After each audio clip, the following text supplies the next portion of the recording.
सोलापुरात उपमुख्यमंत्री देवेंद्र फडणवीसांचा ताफा अडवत भंडारा उधळण्याचा प्रयत्न। सोलापूर विमानतळाहून मंगळवेढ्याकडे जात असताना धनगर कार्यकर्त्यांकडून ताफा अडवण्याचा प्रयत्न। रत्नागिरीमध्ये मंत्री उदय सामंतांना काळे झेंडे दाखवले। वक्फ बोर्डाच्या कार्यालयाच्या उद्घाटनावरून हिंदुत्ववादी संघटना आक्रमक।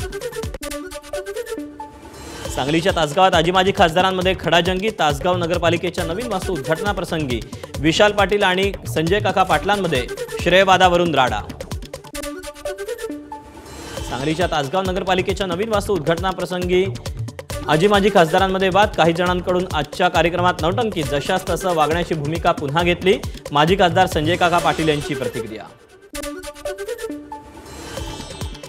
कुणीही राजकीय स्टंटबाजी करू नये। सर्वच राजकीय नेत्यांनी मिळून मिसळून एकदिलानं राहावं। तालुक्यात शांतता राखावी। तासगावमधील राड्यानंतर पालकमंत्री डॉक्टर सुरेश खाडेंची प्रतिक्रिया। श्रेयवादासाठी काही मंडळींनी कार्यक्रमात गोंधळ घातला। तासगाव आणि कवठे महांकाळ तालुक्यात मोगलाई लागली नाही। आजी माजी खासदारांच्या वादानंतर रोहित पाटलांची प्रतिक्रिया। मंत्रालयातील जाळीवर उडी मारून आंदोलन करणाऱ्या नरहरी झिरवळांचा मतदारसंघात सत्कार। कार्यक्रमाच्या फलकावर झिरवळांचा समाजरक्षक म्हणून उल्लेख। मुलींना चुकीच्या पद्धतीने मेसेज करणाऱ्याला मनसेचा चोप। कामोठ्यामधली घटना। संबंधित व्यक्तीविरोधात पोलीस ठाण्यात गुन्हा दाखल। केंद्रीय गृहमंत्री अमित शहा आणि मुख्यमंत्री एकनाथ शिंदेंमध्ये बैठकीत जागा वाटपाबाबत चर्चा झाल्याची माहिती। राहुल गांधी पुढच्या आठवड्यात पुन्हा महाराष्ट्र दौऱ्यावर। नांदेड आणि चिमूरमध्ये होणार राहुल गांधींची सभा। 13 ऑक्टोबरला महाराष्ट्र नवनिर्माण सेनेच्या गटाध्यक्षांचा मेळावा। राज ठाकरेंच्या उपस्थितीत गोरेगावमध्ये मेळाव्याचं आयोजन।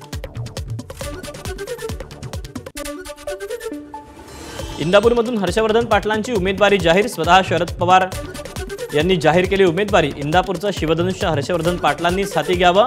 आपल्याला त्यांना निवडून द्यायचंय। जयंत पाटील शरद पवारांच्या भाषणातून वक्तव्य। शरद पवारांकडून इंदापूरमधून हर्षवर्धन पाटलांची उमेदवारी जाहीर। 14 ऑक्टोबरला फलटणला जाणार। रामराजे निंबाळकरांच्या पक्षप्रवेशावर पवारांचं सूचक वक्तव्य। शरद पवार आमचे बिग बॉस जो निर्णय घेणार तो आम्हाला मान्य। हर्षवर्धन पाटलांचं पक्षप्रवेशादरम्यान वक्तव्य। हर्षवर्धन पाटील आणि समरजित घाटगेंनी दिल्या घरी सुखी राहावं। शरद पवारांच्या राष्ट्रवादीत प्रवेश केल्यानंतर आमदार अमोल मिटकरींचा टोला। अजित पवार शिरूर नव्हे तर बारामती विधानसभेतूनच लढणार। राष्ट्रवादीतल्या सूत्रांची एबीपी माझाला माहिती।